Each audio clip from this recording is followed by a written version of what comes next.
നമസ്കാരം എല്ലാ സുഹൃത്തുക്കൾക്കും ഒരിക്കൽ കൂടി ഫുട്ബോൾ കിക്ക് എന്ന യൂട്യൂബ് ചാനലിലേക്ക് വീണ്ടും സ്വാഗതം.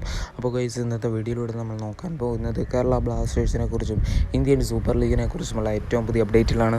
വീഡിയോയിലേക്ക് കടക്കുമ്പോൾ നിങ്ങൾ ഇതുവരെയായിട്ടും ചാനൽ സബ്സ്ക്രൈബ് ചെയ്യാതെയാണ് വീഡിയോ കണ്ടുകൊണ്ടിരിക്കുന്നതെങ്കിൽ ദയവായി സബ്സ്ക്രൈബ് ചെയ്ത് വീഡിയോ കാണാൻ ശ്രമിക്കുക. അപ്പോൾ ഗൈസ്, ആദ്യത്തെ അപ്ഡേറ്റിലേക്ക് തന്നെ കിടക്കാം. ഇന്ത്യൻ സൂപ്പർ ലീഗിൽ ഇന്നലെ ISL ഫൈനൽ മത്സരമായിരുന്നു നടന്നതും. എന്തായാലും ആ മത്സരത്തിൽ ഏറ്റുമുട്ടിയത് Mohun Bagan super giants versus Mumbai city FC എന്തായാലും മോഹൻ ബഗാനെ തോൽപ്പിച്ച് മുംബൈ സിറ്റി FC ചാമ്പ്യന്മാരായിരിക്കുകയാണ്. പക്ഷേ മോഹൻ ബഗാനാകട്ടെ 44-ാം മിനിറ്റിൽ തന്നെ ആദ്യ ഗോൾ നേടിയിട്ടുണ്ടായിരുന്നു. ജെയ്സൺ കുമ്മിങ്സ് എന്ന് പറയുന്ന വിദേശ താരത്തിലൂടെയായിരുന്നു മോഹൻ ബഗാൻ ഒരു ഗോളിന് മുന്നിലെത്തിയത്. രണ്ടാം പകുതിയിൽ വമ്പൻ തിരിച്ചുവരവാണ് മുംബൈ സിറ്റി FC കാഴ്ചവെച്ചത്.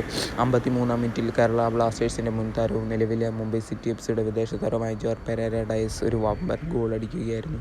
അതേപോലെ തന്നെ 81-ാം മിനിറ്റിൽ ബിപിൻ സിംഗിൻ്റെ വക വെട്ടിക്കെട്ട് ഗോൾ നമുക്ക് കാണാൻ സാധിച്ചു. അങ്ങനെ 2-1 എന്ന നിലയിൽ നിൽക്കുമ്പോൾ അവസാന മിനിറ്റിൽ മറ്റൊരു ഗോളും കൂടെ നമുക്ക് കാണാൻ സാധിച്ചിട്ടുണ്ടായിരുന്നു. എന്തായാലും മികച്ച രീതിയിൽ തന്നെ മുംബൈ സിറ്റി FCയുടെ തിരിച്ചുവരവ് തന്നെ നമുക്ക് ഇന്നലത്തെ മത്സരത്തിൽ കാണാൻ സാധിച്ചിരുന്നു. ഇതിനു മുമ്പ് നമ്മൾ സെമി ഫൈനൽ മത്സരം നടന്നപ്പോഴും കണ്ടിട്ടുണ്ടായിരുന്നു. FC ഗോവയ്ക്കെതിരെ ഒരു വമ്പൻ തിരിച്ചുവരവ് മുംബൈ സിറ്റി FC അവസാന മിനിറ്റുകളിൽ വരുന്നത് 3 ഗോളുകൾ അടിച്ചുകൂട്ടി. അതേപോലെ തന്നെ ഇന്നലത്തെ മത്സരത്തിലും മികച്ച രീതിയിൽ മുംബൈ സിറ്റി FC കാഴ്ചവെച്ചിട്ടുണ്ടായിരുന്നു. ഞാൻ വീഡിയോയിലൂടെ പറഞ്ഞതുപോലെ തന്നെ മുംബൈ സിറ്റി FC ചാമ്പ്യനായിരിക്കുകയാണ്. അതുപോലെ തന്നെ കേരള ബ്ലാസ്റ്റേഴ്സ് ആരാധകർക്ക് സന്തോഷിക്കാൻ വകയുള്ള മറ്റൊരു ന്യൂസും കൂടെ ഇന്നലെ തന്നെ വന്നിട്ടുണ്ട്.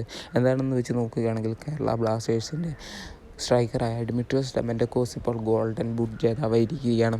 എന്തായാലും കേരള ബ്ലാസ്റ്റേഴ്സിന് വേണ്ടി മികച്ച ഗോളുകൾ നേടി ഗോൾഡൻ ബൂട്ട് ജേതാവായതിൻ്റെ സന്തോഷത്തിലാണ് ആരാധകരിപ്പോൾ. എന്തായാലും നമുക്കറിയാവുന്ന പോലെ തന്നെ കേരള ബ്ലാസ്റ്റേഴ്സിൻ്റെ ചരിത്രത്തിൽ തന്നെ ഗോൾഡൻ ബൂട്ട് ലഭിക്കുന്ന ഏക താരമാണ് ഡിമിട്രിയോസ് ഡെമൻ്റക്കോസ്. എന്തായാലും ഡെമൻ്റക്കോസിന് നല്ലൊരു ആശംസ ആരാധകർ താഴെ കമൻറ്റ് ബോക്സിൽ കൊടുക്കാൻ മറക്കരുത്.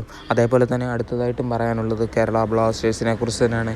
റിപ്പോർട്ടുകൾ പ്രകാരം കേരള ബ്ലാസ്റ്റേഴ്സ് ഓസ്ട്രേലിയൻ ടോപ്പ് ഡിവിഷനായ ലീഗ് ക്ലബ്ബായ മെൽബൺ സിറ്റി FCയുടെ പ്രതിരോധ താരമായ കാർട്ടിസ് ഗുഡിനെ സ്വന്തമാക്കാനായി ശ്രമങ്ങൾ നടത്തിയിട്ടുണ്ട് എന്നാണ് നമുക്കറിയാൻ സാധിച്ചിരിക്കുന്നത്. ബ്ലാസ്റ്റേഴ്സിന് പുറമെ ISLലെ മറ്റ് 2 ക്ലബ്ബുകളും താരത്തിനായി രംഗത്തുണ്ട്. നിലവിൽ ബ്ലാസ്റ്റേഴ്സ് ക്യാപ്റ്റനായ അഡ്രിയാൻ ലൂണയും കർട്ടിസ് ഗുഡും സുഹൃത്തുക്കളാണ്. ഇരുവരും ഒന്നിച്ച് മെൽബൺ സിറ്റിക്ക് വേണ്ടി കളിച്ചിട്ടുമുണ്ട്.